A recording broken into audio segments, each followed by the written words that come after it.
दोस्तों नमस्कार। आज हम निबंध लेखन के काफी महत्वपूर्ण एस्पेक्ट ब्रेनस्टॉर्मिंग पे बात करेंगे कि ब्रेनस्टॉर्मिंग कैसे करें। और ब्रेनस्टॉर्मिंग जब तक आप नहीं करोगे तब तक आप अच्छा निबंध नहीं लिख पाओगे। और ज्यादातर स्टूडेंट ब्रेनस्टॉर्मिंग के नाम पे क्या करते हैं कि वो ब्रेनस्टॉर्मिंग के नाम पे सिर्फ कुछ उदाहरण जुटा लेते हैं, सामाजिक क्षेत्र से, आर्थिक क्षेत्र से, राजनीतिक क्षेत्र से, पर्यावरण के क्षेत्र से, विज्ञान प्रौद्योगिकी के क्षेत्र से, और उस तरह से फिर वो उदाहरणों को अपने निबंध में भर देते हैं। और उनको लगता है कि ये उन्होंने बहुत अच्छा निबंध लिख दिया और उदाहरण भर दिया अलग अलग क्षेत्रों से, तो निबंध में विविधता भी आ गई और निबंध बेहतर हो गया। और वो ब्रेनस्टॉर्मिंग के नाम पे ये उदाहरण कलेक्ट करते हैं, जो कि सही तरीका नहीं है ब्रेनस्टॉर्मिंग के लिए। ब्रेनस्टॉर्मिंग का मतलब ये नहीं है कि आप सिर्फ उदाहरण जुटा लें और फिर अपने निबंध में उनको भर दें। ब्रेनस्टॉर्मिंग का मतलब है कि आप निबंध के अलग अलग आयाम बनाएं, उसको उन आयामों को आर्गुमेंट के साथ लिखें और फिर उदाहरण सिर्फ आपके आर्गुमेंट को सपोर्ट करने के लिए आने चाहिए। तो इसलिए ब्रेनस्टॉर्मिंग बहुत ही महत्वपूर्ण पक्ष है जो आप लोगों को निबंध लेखन में काफी मददगार होगा, और जिसको लेके आपके मन में काफी डाउट भी है। काफी स्टूडेंट पूछते भी हैं ब्रेनस्टॉर्मिंग कैसे करें। जब मैं उनको ये फीडबैक देता हूँ कि आपका निबंध उदाहरणों से भरा हुआ है, आप अच्छे से ब्रेनस्टॉर्मिंग कीजिए, तो वो ये पूछते हैं सर हम इसमें ब्रेनस्टॉर्मिंग कैसे करें, हमें समझ नहीं आ रहा। या बहुत सारे स्टूडेंट ऐसे हैं जो लिखते टाइम काफी दिक्कत महसूस करते हैं, टॉपिक को समझ नहीं पाते, उसको ओपन अप नहीं कर पाते, उसकी डायमेंशन नहीं बना पाते। और या फिर बहुत सारे स्टूडेंट इसलिए लिख नहीं रहे क्योंकि उनको पता नहीं कि टॉपिक पे ब्रेनस्टॉर्मिंग कैसे करनी थी, कैसे उसको लिखना था। तो ये सारी दिक्कतें हैं जो हमें आज सुलझानी है। इसका एक अच्छी समझ बना के आप आगे से प्रभावी ब्रेनस्टॉर्मिंग कर पाओ। तो ये सारी चीजें हम इस वीडियो में डिस्कस करेंगे, आप आखिर तक इसमें बने रहना और हम उदाहरणों के साथ इन चीजों को समझेंगे। अगर ब्रेनस्टॉर्मिंग की बात करें तो आपको जो टॉपिक दिया जाएगा निबंध लिखने का, वो कुछ इस तरह से आप समझ सकते हो कि ये निबंध का आपका टॉपिक है ना। इसी तरह से काफी उलझा हुआ है ना, और अलग अलग उसमें आयाम हो सकते हैं, लेकिन ये काफी कॉम्प्लेक्स और उलझा हुआ होगा टॉपिक जिसे आपको लिखना है ना। तो ये टॉपिक आप इसको इस तरह से समझ सकते हो कि ये आपके निबंध का टॉपिक है, और फाइनल आपका निबंध कुछ इस तरह से दिखेगा, है ना। तो टॉपिक ऐसा है और निबंध आपको इस तरह से लिखना है, बनाना है, उसकी बनावट करनी है। टॉपिक को निबंध में इस तरह से आपको कन्वर्ट करना पड़ेगा। तो इस तरह से कन्वर्ट करने के लिए ब्रेनस्टॉर्मिंग काफी जरूरी है। तो जब आप इसको इस फॉर्मेट में लेके आओगे तो इसके लिए सबसे पहले जरूरी है कि ये जो इसमें अलग अलग धागे हैं, इन धागों को आप अलग करो। इन धागों को अलग करो, उसको उधेड़ो, उधेड़ के इन धागों को अलग करो और उनको एक पैटर्न में लेके आओ कि आप इस धागे का यहाँ पे इस्तेमाल करोगे, इस धागे का यहाँ पे इस्तेमाल करोगे, और फिर आप एक स्वेटर बुनोगे, है ना। तभी जब तक आप इन धागों को अलग नहीं कर लोगे तब तक आप ये स्वेटर कभी बुन नहीं सकते। तो ऐसा ही आप निबंध के साथ समझ सकते हो कि निबंध का जो टॉपिक है उस टॉपिक को आपको उधेड़ना पड़ेगा। उसको उधेड़ने के बाद ही आप निबंध लिखने की शुरुआत कर सकते हो। जैसे आप इसमें धागों को उधेड़ोगे, अलग अलग करोगे, तभी आप स्वेटर बुनने की दिशा में आगे बढ़ पाओगे।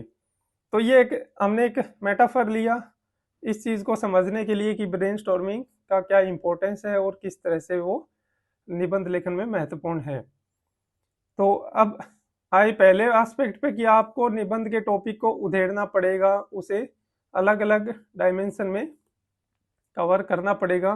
तो उससे अब हम उधेड़े कैसे, ये चीज हमें अभी समझनी है कि हम टॉपिक को कैसे उधेड़े, है ना, कि ताकि हम उसके अलग अलग डायमेंशन बना पाए। तो सबसे पहले हमें उस टॉपिक को उधेड़ने के लिए क्या करना है, उसके कीवर्ड को आइडेंटिफाई करो, और कीवर्ड के साथ साथ उस टॉपिक में कुछ वाक्यांश होंगे ना, कुछ सेंटेंस होंगे, सेंटेंस के कुछ पार्ट होंगे, उन सेंटेंस के पार्ट को आप अलग करो ये है कि आप उस टॉपिक को पहले उधेड़ो। उधेड़ने के लिए हमें कीवर्ड को अलग करना है। जैसे अब इसमें देखा जाए तो इसमें ऐसा कोई खास कीवर्ड नहीं है इस एग्जाम्पल के अंदर। इसमें कुछ चीजें हैं, लेकिन है ना, वाक्यांश है, कुछ सेंटेंस के पार्ट हैं जिसे हमें अलग करना है। पहला है कि मैं, है ना, ये कीवर्ड भी है और ये एक सेंटेंस का पार्ट भी हो सकता है, तो एक ये हो गया।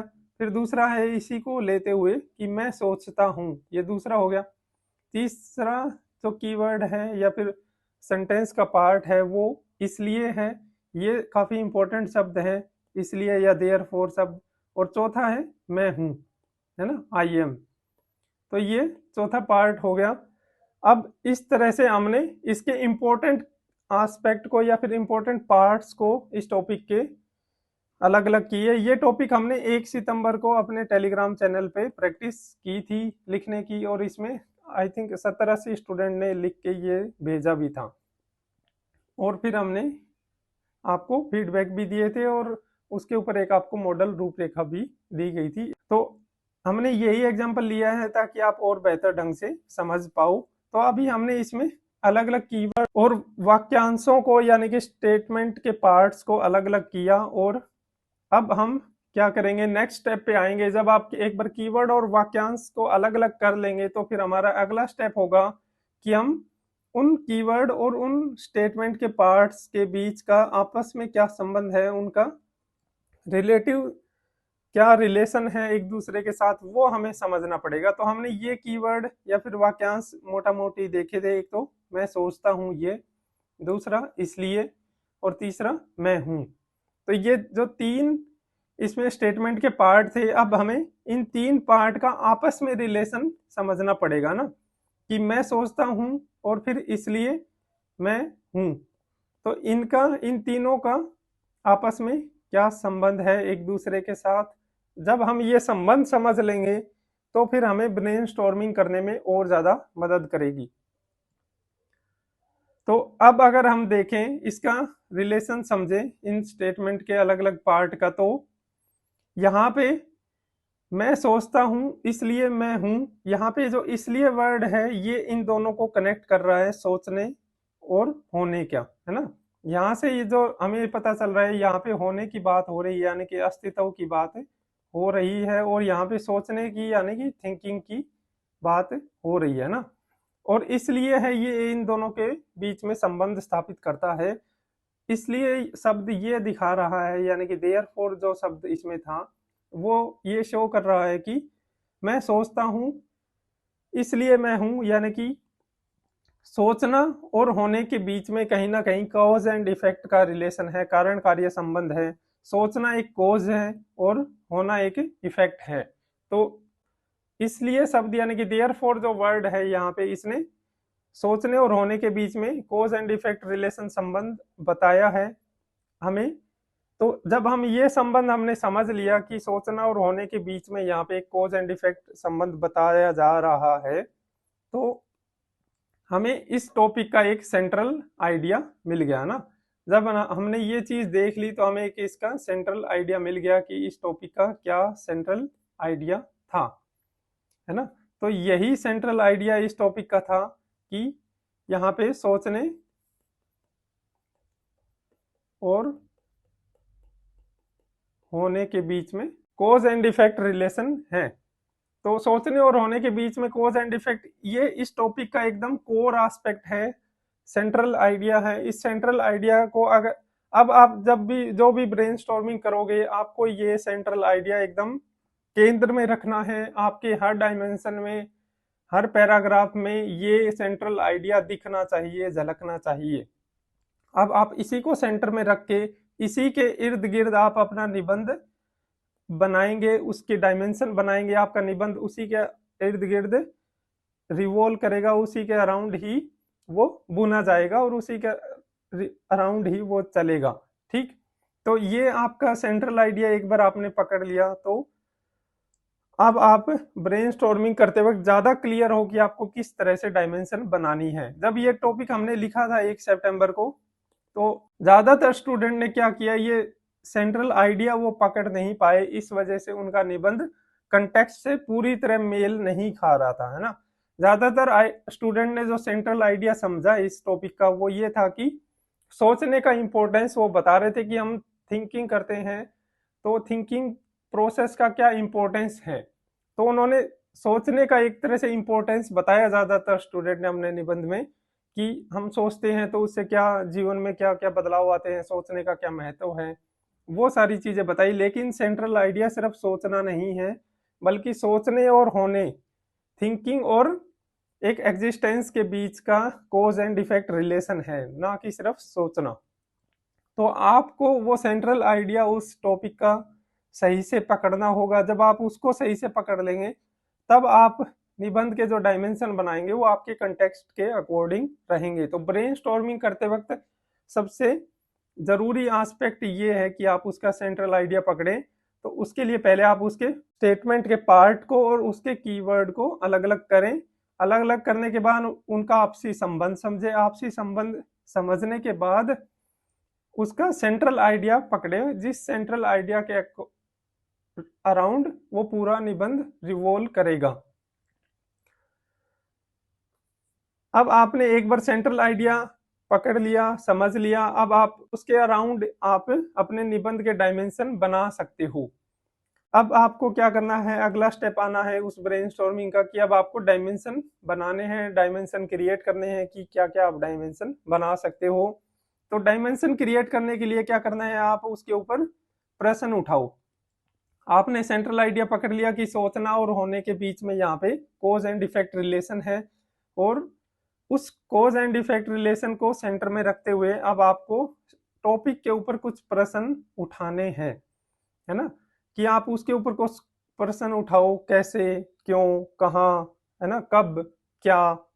तो यही व्हाट, है ना, ये सारे जो क्वेश्चन होते हैं, why, how, what, when, where, ये क्वेश्चन आपको उठाने हैं। या फिर उस टॉपिक के जो अलग अलग पार्ट थे, जैसे यहाँ मैं सोचता हूँ एक पार्ट हो गया, इसलिए दूसरा पार्ट हो गया, और तीसरा पार्ट हो गया मैं हूँ। तो मैं सोचता हूँ और मैं हूँ, ये दो पार्ट इंपॉर्टेंट है यहाँ पे। इन दोनों के बीच में आपस में क्या संबंध है, उसके ऊपर आप क्वेश्चन रेज करो। क्वेश्चन रेज करोगे तो आपके डायमेंशन अपने आप निकलने लगेंगे, है ना। अब आप जो भी क्वेश्चन उठाओगे वो आपके सेंट्रल आइडिया, सोचने और होने के बीच का जो संबंध है उसके अराउंड ही रिवॉल्व करेंगे, उसके अराउंड ही निकल के आएंगे।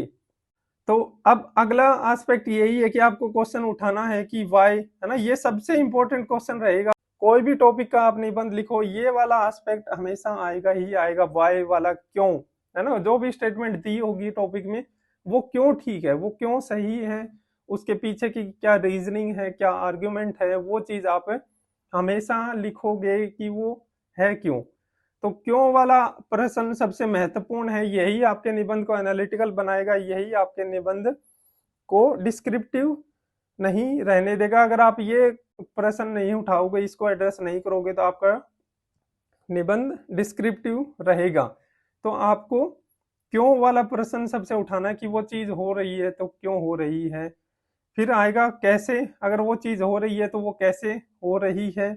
उसके बाद आप बात करोगे कि व्हेन, है ना, कब, कि वो कब कब वो चीज हुई थी जो टॉपिक में दी गई है, वो कब कब हुई थी, कहाँ कहाँ हुई थी। और लास्ट में आप क्या वाला एस्पेक्ट कि क्या वो चीज हमेशा सही है या कई मामलों में वो चीज गलत भी होती है। तो ये आ जाएगा एंटीथीसिस वाला पार्ट, कि वो हमेशा सही है या फिर उसका कहीं ना कहीं वो गलत भी होती है क्या। तो इस तरह से जब आप प्रश्न उठाओगी कि क्यों सही है, कैसे सही है, कब कब वो सही स्टेटमेंट में जो बात कही गई है वो सही थी, वो सेंट्रल आइडिया, और कहाँ कहाँ उसके उदाहरण हमें मिलते हैं, है ना। तो ये हो गया टाइम वाला एस्पेक्ट और ये स्पेस वाला एस्पेक्ट। और उसके बाद क्या वो हमेशा सही है ना, या फिर उसकी कोई कुछ उपयोगिता है या फिर उसका कुछ इंपॉर्टेंस है। इस तरह की चीजें आप वट वाले एस्पेक्ट में क्वेश्चन रेज करोगे, प्रश्न उठाओगे। तो ये इस तरह से जब आप प्रश्न उठाओगे तो आप प्रभावी ढंग से उसके डायमेंशन क्रिएट कर पाओगे। अब नेक्स्ट आता है कि आपने इस तरह से प्रश्न उठा के आपके पास 3 या 4 5 डायमेंशन बन जाएंगे।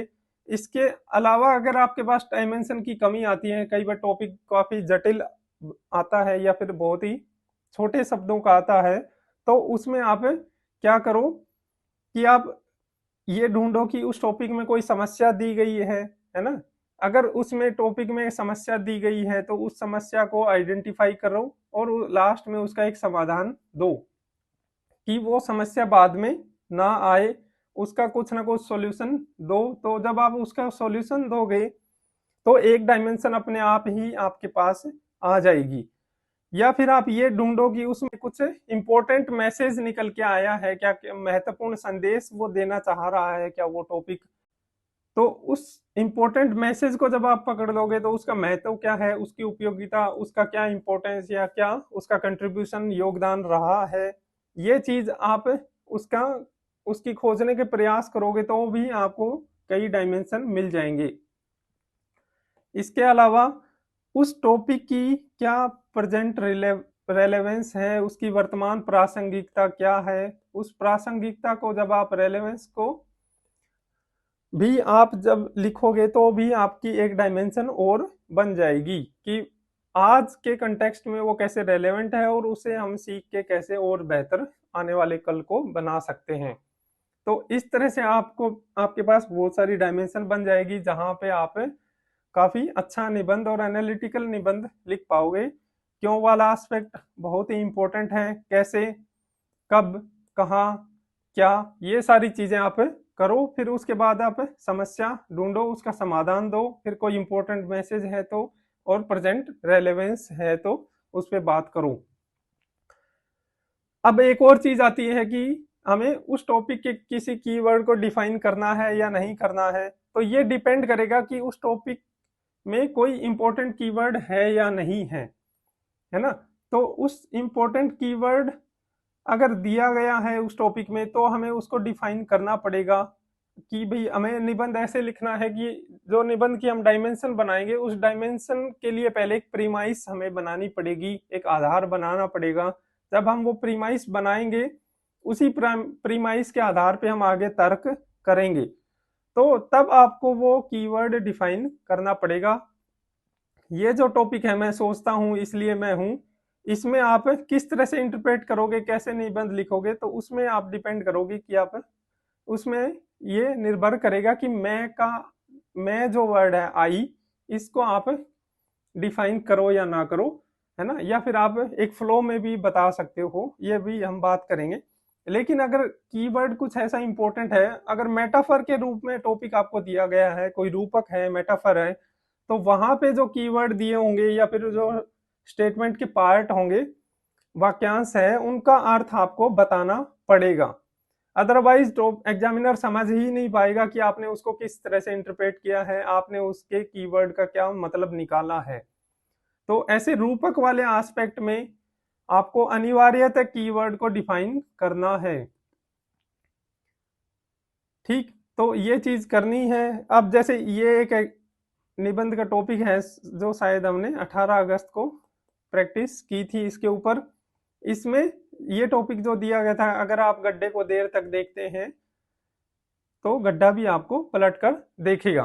तो इसमें जैसे गड्ढा एक शब्द हो गया, फिर देर तक देखना एक ये चीज होगी, और फिर गड्ढे का पलट कर देखना। तो ये ऐसे इंपॉर्टेंट कीवर्ड और वाक्यांश है जिसको एक्सप्लेन करना या जिसका मीनिंग बताना बहुत ही जरूरी है, ताकि आप बता पाए एग्जामिनर को कि आपने उसको किस तरह से इंटरप्रेट किया है। ठीक, तो इस तरह के रूपक या फिर इंपॉर्टेंट कीवर्ड अगर आपके टॉपिक में है तो आप उसे अनिवार्यतः समझा दें कि आप उसको किस तरह से डिफाइन कर रहे हैं, आपने क्या उसका इंटरप्रिटेशन किया है, क्या आप उसका अर्थ समझे हैं। तो ये भी आपके निबंध की एक पहली डायमेंशन बन जाएगी। मेन बॉडी में जब आप जाओगे तो आप वहां पे डिफाइन करते हुए शुरू कर सकते हो। अब नेक्स्ट चीज पे आते हैं। अब हम उसी एग्जाम्पल पे वापस आते हैं और उसके डायमेंशन बनाने की कोशिश करते हैं। जैसे हमने यहाँ पे देखा था, ये वाले प्रश्न अगर हम उठाएंगे तो फिर हम उसके डायमेंशन खोज पाएंगे। तो अगर हम उसी टॉपिक पे आए कि I think therefore I am, इस टॉपिक में कैसे हम डायमेंशन बनाएं, तो पहला ये हो जाएगा कि जैसे उसमें संबंध था कि सोचना और होने के बीच का जो कोज एंड इफेक्ट रिलेशन है वो उसका सेंट्रल आइडिया था ना, सोचना और होना ये इसका सेंट्रल आइडिया है, इनके बीच का कोज एंड इफेक्ट। तो यहाँ पे आप पहला प्रश्न उठा सकते हो कि सोचना और होना आपस में कैसे संबंधित है। तो पहला प्रश्न यही उठेगा कि सोचना और होने के बीच में क्या संबंध है। दूसरा जो प्रश्न, इसमें आप सामान्य बातें करोगे कि सोचना और होने में क्या संबंध है। दूसरा प्रश्न यहाँ पे ये उठेगा, सोचने से होना कैसे साबित होता है ना, सोचने की प्रक्रिया से होना यानी कि अस्तित्व कैसे साबित होता है। आप इस होना शब्द को अस्तित्व से भी रिप्लेस कर सकते हो। ठीक, तो ये दूसरा प्रश्न हमने उठाया कि सोचने से होना कैसे या फिर क्यों साबित होता है। ये है सबसे इंपॉर्टेंट पार्ट, क्यों वाला, कि उस कॉज का उस इफेक्ट के साथ संबंध क्यों है ना। कोई सोच रहा है, थिंकिंग प्रोसेस से गुजर रहा है, तो उसका एग्जिस्टेंस कैसे प्रूव हो जाता है, क्यों प्रूव हो जाता है। अब तीसरा प्रश्न आप उठाओगे क्या वाला, है ना, कि जो हमने बात की थी बट, तो क्या वाले एस्पेक्ट में क्या वो हमेशा सही है, क्या सोचना और होने के बीच का जो कोज एंड इफेक्ट रिलेशन है वो हमेशा सही है। तो आप यहाँ पे उस तरह से प्रश्न उठाओगे कि क्या होने के लिए सोचना पर्याप्त है ना। एक दूसरा तरीका ये है कि जो इफेक्ट है होना, एग्जिस्टेंस, और कोज है सोचना और थिंकिंग, तो जो इफेक्ट है उस इफेक्ट के लिए क्या वो जो कोज है वो पर्याप्त है या फिर और भी उसका कोज हो सकता है। तो यानी कि जो होना है यानी कि अस्तित्व है, उस अस्तित्व के लिए सिर्फ थिंकिंग प्रोसेस ही पर्याप्त है या उसके लिए कुछ और भी चाहिए, है ना।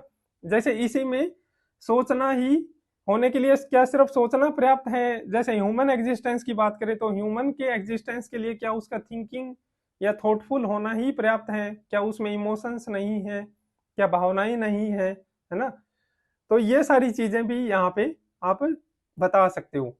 फिर इसका एक और एंटीथीसिस के रूप में एक और प्रश्न उठेगा कि सोच रहा है तो वह क्यों अनिवार्यतः होगा ही, है ना।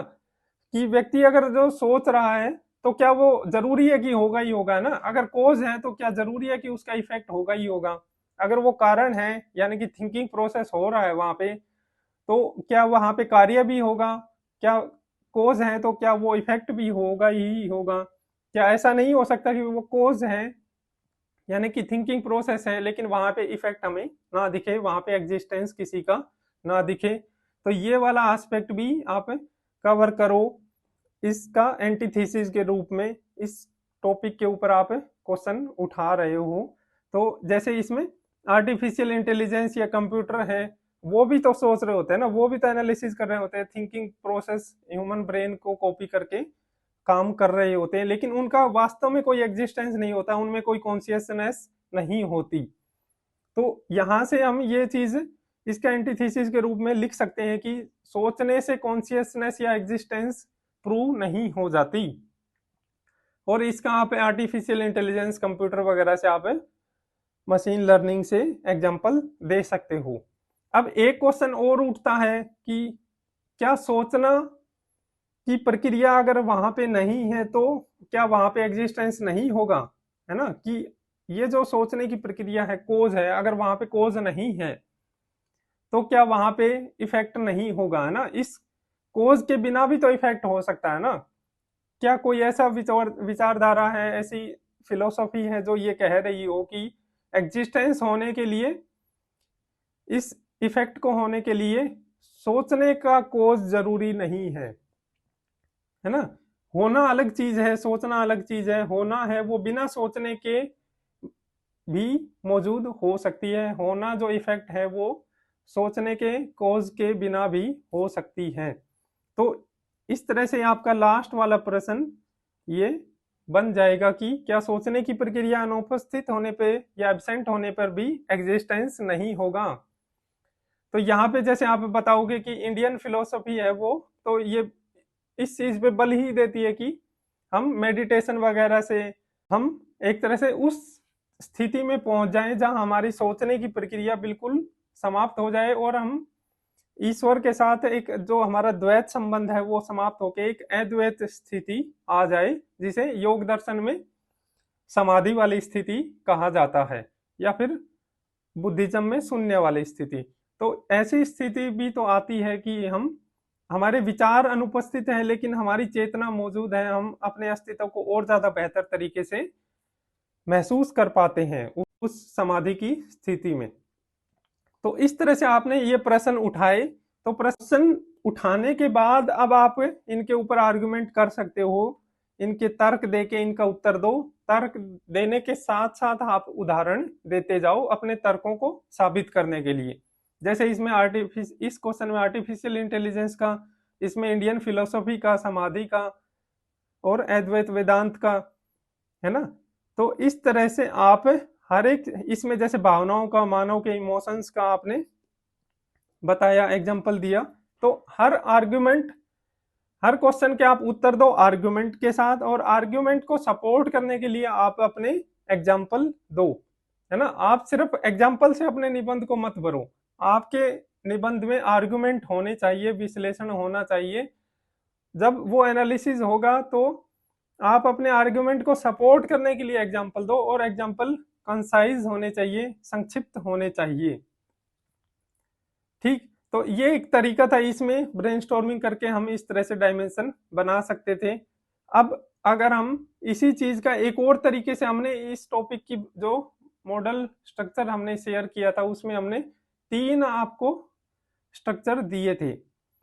तो उसमें जो तीसरा स्ट्रक्चर था वो उसका थोड़ा सा अलग इंटरप्रिटेशन और अलग तरीके से हमने उसको ओपन किया था, अलग तरीके से उसके डायमेंशन बनाई थी, है ना। लेकिन सेंट्रल आइडिया उस तीसरी रूपरेखा का भी सेम था, उसका भी सेंट्रल आइडिया यही था कि सोचने और होने, थिंकिंग और एग्जिस्टेंस के बीच का क्या अस्तित्व संबंध है ना। सेंट्रल आइडिया यहाँ भी सेम रहेगा, लेकिन अब आप क्या कर रहे हो कि मैं शब्द को आप ज्यादा व्यापक अर्थों में ले रहे हो, है ना, कि आप मैं जो शब्द है उसका आप ज्यादा व्यापक अर्थ निकाल रहे हो। मैं को आप सिर्फ व्यक्ति तक सीमित नहीं रख रहे, बल्कि उसको समाज, अर्थव्यवस्था, राजनीति, बाकी क्षेत्रों में भी उसको एक्सपेंड करके उसका अर्थ निकाल रहे हो। ठीक है, तो जो रिलेशन था थिंकिंग और बीइंग के बीच में, वो सेंट्रल आइडिया अभी भी रहेगा, लेकिन आपने मैं शब्द जो था, आई वर्ड था, आई थिंक, उस आई वर्ड को आपने ज्यादा व्यापक तरीके से, ज्यादा एक एक्सपेंड करते हुए आप उसका अर्थ निकाल रहे हो। तो अगर आप व्यापक अर्थ निकाल रहे हो तो आपके पास और डायमेंशन बन जाएगी, आप अलग तरीके से इसको ऐसे का स्ट्रक्चर बना सकते हो और इसको एक तरह से बुन सकते हो, है ना। जैसे हम स्वेटर बुन रहे थे, तो यहाँ पे भी आप सेंट्रल आइडिया के इर्द गिर्द ही एक और स्ट्रक्चर बना सकते हो, है ना। तो सेंट्रल आइडिया, जैसे आप यही इसी टॉपिक दोबारा आए हम एक बारी, ये जो स्वेटर बनाना है, ये बनाना है ह्यूमन का ना, तो ये सेंट्रल आइडिया, ये नहीं कि आप इसका स्वेटर बनाओ किसी, मतलब कोई कुत्ते का बनाओ, बिल्ली का बनाओ, उसकी स्वेटर बनाओ, वो यानी कि वो हो जाएगा टॉपिक के कंटेक्स्ट से भटकना।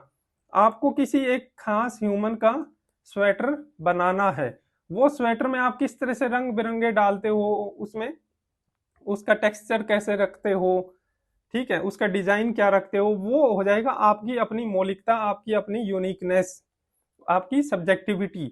लेकिन आपको बनाना उसी ह्यूमन का ही स्वेटर है, तो वो जो जिस ह्यूमन का आपको स्वेटर बनाना है वो उस टॉपिक का सेंट्रल आइडिया है। ठीक, तो इस चीज को ध्यान में रखते हुए सेंट्रल आइडिया सेम रहेगा, लेकिन उसके बावजूद भी आप अलग स्ट्रक्चर से आप निबंध लिख सकते हो। तो आप इसको, मैं जो शब्द था, मैं सोचता हूं, मैं जो शब्द है, आप इसका अलग व्यापक अर्थों में अगर आप लेते हो तो आप व्यक्ति के साथ साथ समाज, राजनीति, अर्थव्यवस्था और टेक्नोलॉजी या विज्ञान वगैरह के क्षेत्र में आप इसको एक्सपेंड करो। ठीक, कि भाई मैं में व्यक्ति अगर सोचेगा, चिंतन प्रक्रिया से गुजरेगा, तो उसका अस्तित्व कैसे बेहतर होगा ना। यहाँ पे भी आपको सोचना और होना, यानी कि थिंकिंग और एग्जिस्टेंस के बीच का जो रिलेशन है वो सभी डायमेंशन में आपको कवर करना है। उदाहरण के लिए देखें तो जैसे व्यक्ति सोचता है, चिंतन प्रक्रिया से गुजरेगा, तो वो अपने अस्तित्व को लेकर ज्यादा सजग रहेगा, अपने अधिकारों को लेकर ज्यादा सजग रहेगा, अपने भविष्य के निर्माण को लेकर ज्यादा सजग रहेगा, अपने व्यक्तित्व के निर्माण को, अपने जीवन को एक सार्थक अर्थ देने को लेकर ज्यादा सजग रहेगा। तो वो व्यक्ति अपने सोचने की प्रक्रिया के द्वारा अपने एग्जिस्टेंस को ज्यादा बेहतर और ज्यादा एक सार्थक ढंग से जी पाएगा। इसी तरह अगर कोई सोसाइटी है, अगर वो सोचने की प्रक्रिया से है, वहां पे चिंतन मनन होता है ना, तार्किक समाज है, आर्गुमेंटेटिव सोसाइटी है, तो वो कैसे, और आर्गुमेंटेटिव सोसाइटी अपनी रूढ़ियों को, अंधविश्वासों को, उन चीजों पर सवाल उठाएगी, उनको दूर करेगी, एक सुधार की प्रक्रिया से गुजरेगी। ऐसे ही सोसाइटी में इक्वेलिटी भी होगी, है ना, वहां पे कोई पाखंड या फिर रूढ़िवादिता नहीं रहेगी, क्योंकि वहां चिंतन की प्रक्रिया है, सोचने की प्रक्रिया है, और सुधार की प्रक्रिया तभी होगी। तो उस सोसाइटी का एग्जिस्टेंस ज्यादा बेटर होगा, टाइम के साथ और बेहतर होता जाएगा ना। तो यहाँ पे भी हम सोचने और एग्जिस्टेंस के बीच का जो कोज एंड इफेक्ट रिलेशन है वो ही एस्टेब्लिश कर रहे हैं। तीसरा, राजनीति में भी इसी तरह से आप कि अगर राजनीति में सोचने और चिंतन की प्रक्रिया ज्यादा बेहतर है तो कैसे वो राजनीति ज्यादा बेहतर होगी। फॉर एग्जाम्पल, अगर मीडिया स्वतंत्र है तो स्वतंत्र मीडिया सरकार पे क्वेश्चन उठाएगी, है ना, सरकार की कार्यप्रणाली पे क्वेश्चन उठाएगी और कमियों को बताएगी, सुधार की प्रक्रिया बताएगी। तो इस तरह से क्या होगा, लोकतंत्र ज्यादा बेहतर होता जाएगा, लोगों की उसमें भागीदारी बढ़ेगी, चिंतन प्रक्रिया से लोग प्रश्न पूछेंगे, तो लोकतंत्र ज्यादा बेहतर होता जाएगा, डेमोक्रेसी ज्यादा इवोल्व होती जाएगी, है ना। राजनीति है वो सभी की भागीदारी वाली होगी। तो इस तरह से राजनीति या शासन व्यवस्था भी ज्यादा बेहतर होगी, उसका अस्तित्व ज्यादा अच्छा होता जाएगा टाइम के साथ साथ, अगर वो सोचने की प्रक्रिया से गुजर रही है। इसी तरह इकोनॉमी में चाहे इनोवेशन हो, चाहे स्टार्टअप हो, है ना, तो या फिर इसी तरह विज्ञान में नई नई टेक्नोलॉजी का डेवलपमेंट, नई नई रिसर्च होनी हो, या फिर नई नई खोज होनी हो, डिस्कवरीज होनी हो, ये सारी चीजें जब तक सोचने की प्रक्रिया नहीं होगी तब तक संभव नहीं है। तो सोचने की प्रक्रिया से ही इन सभी का एग्जिस्टेंस ज्यादा बेहतर होगा, ज्यादा अच्छा होगा, और आपको इन सारी डायमेंशन में इनके सोचने और होने के बीच के संबंध को सेंटर में रखते हुए आप इनको लिखोगे तो आपको कई सारे डायमेंशन मिल जाएंगे। फिर आपको इसका एंटीथीसिस लिखना है कि इसका क्या ये सही है ना, कि सोचने की प्रक्रिया ही जरूरी है मानव के लिए, समाज के लिए, राजनीति की, अर्थव्यवस्था के लिए, क्या यहाँ पे इमोशंस, भावनाएं, इन चीजों का कोई योगदान नहीं है, महत्व नहीं है। तो आप इनमें एंटीथीसिस लिखोगे कि व्यक्ति के लिए, व्यक्ति अगर सिर्फ सोचने की प्रक्रिया को महत्व दे रहा है, सिर्फ वो सोचने पे ही बल दे रहा है, तो वो कैसे उसके नकारात्मक परिणाम भी आ सकते हैं, कैसे वो एक डिजास्टर भी ला सकता है। जैसे व्यक्ति सिर्फ सोचने की प्रक्रिया से को महत्व दे रहा है तो वहां पे व्यक्तिवाद बढ़ेगा, इंडिविजुअलिज्म बढ़ेगा, उससे कंज्यूमरिज्म बढ़ेगा। तो इस तरह की चीजें भी आएगी सोसाइटी में। अगर व्यक्तिवाद बढ़ेगा तो सोसाइटी में फ्रेटर्निटी यानी कि बंधुत्व की भावना कमजोर होगी। इसी तरह से सोसाइटी और अर्थव्यवस्था और विज्ञान में हम अगर सिर्फ सोचने की प्रक्रिया को महत्व देंगे और भावनाओं को, करुणा को, दया को, मानवता को, इन मूल्यों को कमजोर करेंगे तो कैसे उसके नकारात्मक परिणाम आ सकते हैं। जैसे विज्ञान है, गांधी जी ने बोला कि मानवता के बिना विज्ञान नहीं होना चाहिए। तो अगर मानवता के बिना विज्ञान यानी कि विज्ञान में दया, करुणा, ये मूल्य नहीं होंगे तो वो विज्ञान विनाश की तरफ भी ले जा सकता है, उसमें परमाणु हथियार भी हो सकते हैं, उस विज्ञान से जो प्रौद्योगिकी निकलेगी उसका दुरुपयोग भी हो सकता है। तो आप इस तरह से ये डायमेंशन भी कवर करोगे तो आपका ऐसे एक बैलेंस हो जाएगा। अब अच्छी ब्रेनस्टॉर्मिंग आपने अब कर ली, आपने दोनों पक्षों को उजागर किया है कि सोचने से कैसे एग्जिस्टेंस बेहतर होता है। लेकिन अगर सिर्फ सोचने पे ही बल देंगे एग्जिस्टेंस को बेहतर बनाने के लिए तो वो एग्जिस्टेंस बेहतर नहीं होके वो विकृत भी हो सकता है, वो गलत डायरेक्शन में भी जा सकता है। तो हमें सोचने के अलावा और भी चीजों को शामिल करना पड़ेगा ताकि हमारा एग्जिस्टेंस बेहतर हो। अब तीसरा आ सकता है कि आप इसकी प्रेजेंट रेलेवेंस बताओ कि वर्तमान में हमारी क्या रेलेवेंस है सोचने की प्रक्रिया के, ताकि हमारा एग्जिस्टेंस और बेहतर हो। तो है ना, जैसे फेक न्यूज वाला एक एस्पेक्ट आप इसमें ले सकते हो कि अगर वर्तमान में हम इस चीज को और बढ़ावा दें कि व्यक्ति सोचने पे ज्यादा बल दे, चीजों का विश्लेषण करे, उसके ऊपर चिंतन मनन करे और फिर कोई डिसीजन ले, तो उसका डिसीजन मेकिंग बेटर होगा, उसकी वो अपनी लाइफ को सही डायरेक्शन दे पाएगा। तो प्रेजेंट में जैसे फेक न्यूज वाला एस्पेक्ट है कि हम व्यक्ति बिना सोचे समझे चीजों को फॉरवर्ड करता है, उससे फेक न्यूज और हेट स्पीच काफी तेजी से फैलती है। तो इस तरह की चीजें जो प्रेजेंट में रेलेवेंट है, चाहे वो इकोनॉमी में हो, सोसाइटी में हो, पॉलिटी में हो, व्यक्ति के लिए हो, तो उसकी प्रेजेंट रेलेवेंस क्या है वो चीज भी आप कवर करो। हम वर्तमान में क्या समस्याओं का सामना कर रहे हैं, इसलिए क्योंकि हम सोच नहीं रहे, तो आप उस तरह से प्रेजेंट रेलेवेंस बताओ और फिर आप एक वे फॉरवर्ड दो। वे फॉरवर्ड में आप क्या लिखोगे कि आप सोचने की प्रक्रिया को या चिंतन मनन की प्रक्रिया को या तार्किक क्षमता को कैसे बेहतर बनाएं। तो ये एक आपका वे फॉरवर्ड रहेगा कि हम एजुकेशन वाले उसमें एस्पेक्ट में क्या करें कि हमारे आने वाली पीढ़ियां हैं उनमें सोचने की, चिंतन मनन करने की, तार्किक तर्क करने की, विश्लेषण करने की क्षमता ज्यादा बेहतर ढंग से विकसित हो पाए। या फिर हम पॉलिटी में क्या कर सकते हैं, हम मीडिया को ज्यादा स्वतंत्र कर सकते हैं, एक आर्गुमेंटेटिव सोसाइटी बनाने की तरफ बढ़ सकते हैं। सोसाइटी में टॉलरेंस होना चाहिए, टॉलरेंस होगा तभी लोग अपने अलग अलग विचार रख पाएंगे, उनको ऊपर चर्चा कर पाएंगे। तो इस तरह से आप एक वे फॉरवर्ड बता सकते हो कि हमें ये करना चाहिए। तो यहां से भी आपको एक और डायमेंशन मिल जाएगी, प्रेजेंट रेलेवेंस से भी और एक वे फॉरवर्ड से भी। तो ये दो तरीके हमने देखे, सेंट्रल आइडिया दोनों में ही सेम है, सोचने और होने के बीच का संबंध। लेकिन उस सेंट्रल आइडिया के अराउंड आप दो तरीके से लिख सकते हो, दो तरीके से अपने प्रश्न उठा सकते हो, दो तरीके से आप स्ट्रक्चर कर सकते हो, ब्रेनस्टॉर्मिंग करने की डायरेक्शन में आगे बढ़ सकते हो। लेकिन सेंट्रल आइडिया आपका निबंध के हर पैराग्राफ में, हर डायमेंशन में, हर आर्गुमेंट में दिखना चाहिए, वो मतलब झलक मिलनी चाहिए कि हाँ ये उसी चीज पे ही बात हो रही है।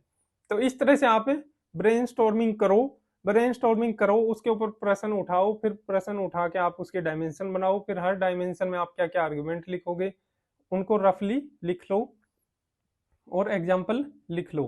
तो ये सारी चीजें जब आप करोगे तो आपके पास बहुत सारे एग्जाम्पल, मतलब बहुत सारे आपके पास आर्गुमेंट आ जाएंगे और आप एक बहुत ही अच्छा एनालिटिकल और विश्लेषणात्मक निबंध लिख पाओगे।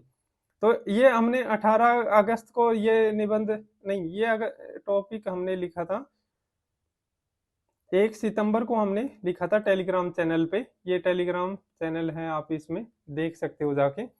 और उसके अगले दिन आपको इसके ये 3 रूपरेखाएं दी गई थी। ये थर्ड वाली रूपरेखा थी, यानी कि ये वाली जो अभी हमने डिस्कस की इस तरह से। तो आप इसका स्क्रीनशॉट भी ले सकते हो, पढ़ भी सकते हो, या टेलीग्राम चैनल पे भी जाके देख सकते हो। ठीक है, तो अब ये जो टॉपिक था हमने डिस्कस किया कि I think therefore I am, मैं सोचता हूँ इसलिए मैं हूँ। और ये जो डायमेंशन इस तरह से हमने बनाई कि कैसे सोचने से एग्जिस्टेंस ज्यादा बेहतर होगा, और ये हमने इसके ये इस तरह से रूपरेखा है। तो अब ये टॉपिक हमने जैसे किया था 1 सितंबर को, और यूपीएससी में जो निबंध आया, भविष्य के साम्राज्य मस्तिष्क के साम्राज्य होंगे, the empire of the future will be the empire of mind.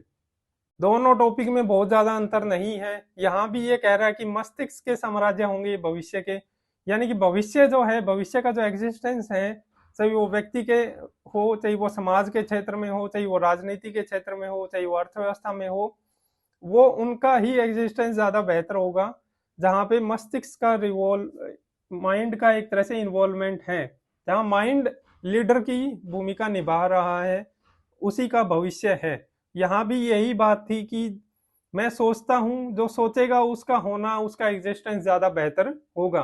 तो दोनों टॉपिक सिमिलर हैं। ये टॉपिक जिसने समझा था सही तरीके से, उसने ये निबंध काफी अच्छे से लिख लिया होगा। तो इस तरह से ये आप जब टॉपिक लिख लोगे साल भर में 15-20 टॉपिक पे आप इस तरह से ब्रेनस्टॉर्मिंग कर लोगे, आप उनको लिख लोगे, तो लिख लेने के बाद आपको निबंध लिखने में ज़्यादा कोई दिक्कत महसूस नहीं होगी, क्योंकि आपने बहुत सारी चीज़ें पहले से ही सोची होगी, पहले से ही उनके ऊपर ब्रेनस्टॉर्मिंग की होगी। तो ये था आज की हमारी डिस्कशन का मेन मकसद, कि आपको ब्रेनस्टॉर्मिंग वाले एस्पेक्ट पे क्लियरिटी आ जाए और आगे आप निबंध लिखने में ज़्यादा कोई दिक्कत महसूस ना कर पाए। उसकी अच्छी एक रूपरेखा और स्ट्रक्चर बना के आप निबंध लिखना शुरू करें। आप निबंध लिखते टाइम ज़्यादा अपने कंटेक्स्ट से भटके नहीं, क्योंकि आपको पहले जब क्लियरिटी होगी कि उसका सेंट्रल आइडिया क्या था और आपने उसके ऊपर पहले से ही डायमेंशन बना लिए, तो आप ज़्यादा बेहतर और बहुत अच्छा निबंध लिख पाओगे। तो ये हमारा मेन ऑब्जेक्टिव था। उम्मीद है इससे आपको निबंध लिखने में बहुत मदद मिलेगी। अगर कोई डाउट है तो आप टेलीग्राम चैनल पे जुड़ के पूछ सकते हो, या फिर यहाँ भी कमेंट कर सकते हो। वीडियो के आखिर तक बने रहने के लिए बहुत बहुत धन्यवाद।